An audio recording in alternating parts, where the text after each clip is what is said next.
നമസ്കാരം. ഇന്ത്യൻ രാഷ്ട്രീയത്തിൻ്റെ അന്തർധാരകളിൽ അതിശക്തമായ തരംഗമാറ്റങ്ങൾ ദൃശ്യമാകുന്ന ഒരു കാലഘട്ടത്തിലൂടെയാണ് രാജ്യം ഇപ്പോൾ കടന്നു പോകുന്നത്.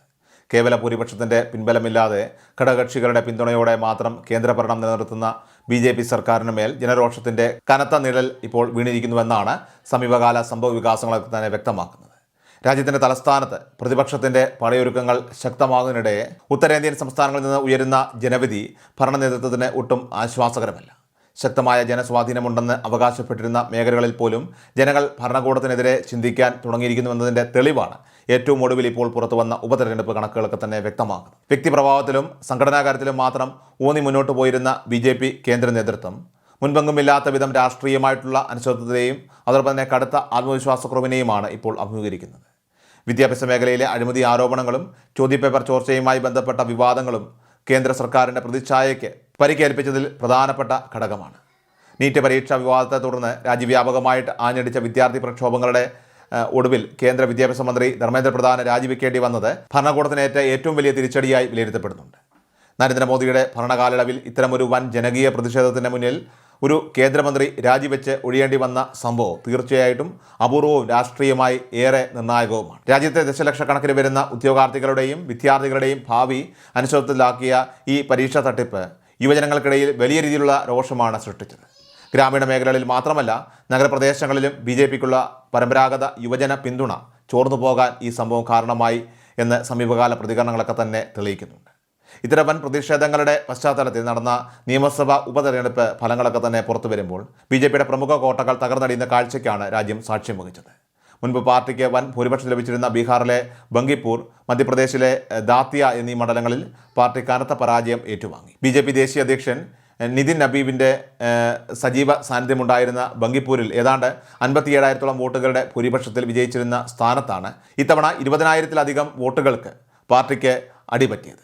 ഒറ്റ മണ്ഡലത്തിൽ മാത്രം ഏതാണ്ട് 72,000-ഓളം വോട്ടർമാരുടെ വ്യക്തമായ എതിർപ്പ് ഭരണകക്ഷിക്ക് നേരിടേണ്ടി വന്നു എന്നത് BJPയുടെ സംഘടനാ സംവിധാനങ്ങളെപ്പോലും ഞെട്ടിപ്പിച്ചിട്ടുണ്ട്. അതുപോലെ മധ്യപ്രദേശിൽ മുൻ ആഭ്യന്തരമന്ത്രിയും RSSൻ്റെ മുതിർന്ന നേതാവുമായിട്ടുള്ള നരോത്തം മിശ്ര തട്ടകമായിരുന്ന ദാത്തിയ മണ്ഡലം, അവിടെ കോൺഗ്രസ് തിരിച്ചുപിടിച്ചതും ഭരണപക്ഷത്തിന് വലിയ ആഘാതമായി മാറി. ദേശീയ അധ്യക്ഷൻ വിജയിച്ചൊഴിഞ്ഞ മണ്ഡലം പോലും നിലനിർത്താനായിട്ട് കഴിയാതെ പോയത് BJPക്ക് കേവലം ഒരു പ്രാദേശിക തോൽവി മാത്രമല്ല, മറിച്ച് വരാനിരിക്കുന്ന വലിയൊരു രാഷ്ട്രീയ മാറ്റത്തിൻ്റെ സൂചന കൂടിയാണ്. തെരഞ്ഞെടുപ്പ് തന്ത്രജ്ഞനായിരുന്ന പ്രശാന്ത് കിഷോറിൻ്റെ നേതൃത്വത്തിൽ ജൻസ്വരാജ് പാർട്ടി സ്ഥാനാർത്ഥി നിർണ്ണയത്തിലും അതോടൊപ്പം തന്നെ പ്രചരണത്തിലുമൊക്കെ പുലർത്തിയ കൃത്യത പരമ്പരാഗത വോട്ട് ബാങ്കുകളെ അട്ടിമറിക്കാൻ തക്ക ശേഷിയുള്ളതായിരുന്നു.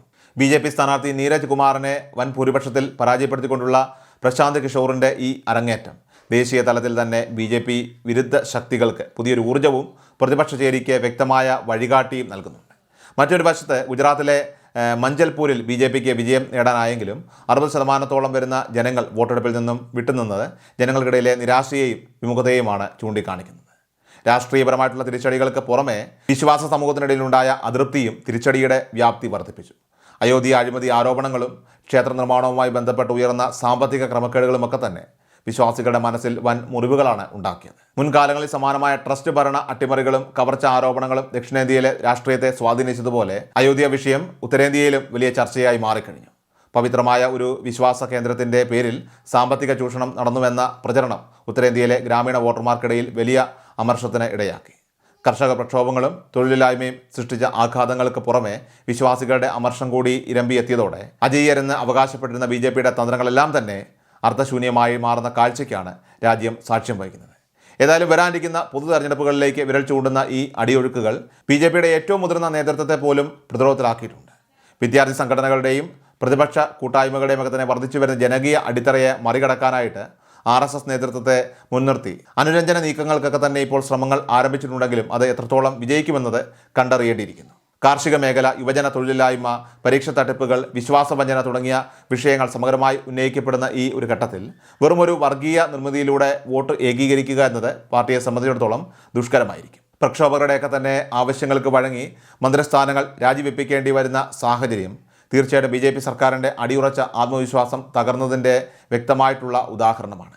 ഈ ജനവിധി നൽകുന്ന മുന്നറിയിപ്പ് കൃത്യമായി ഉൾക്കൊണ്ടില്ലെങ്കിൽ ദേശീയ രാഷ്ട്രീയത്തിലെ അധികാരം തീർച്ചയായിട്ടും BJPക്ക് മുന്നിൽ അതിവേഗം കൈമോശം വരുമെന്ന ഉറച്ച സന്ദേശമാണ് ബീഹാർ, മധ്യപ്രദേശ് ഉപതെരഞ്ഞെടുപ്പ് ഫലങ്ങളൊക്കെ തന്നെ നൽകുന്നത്.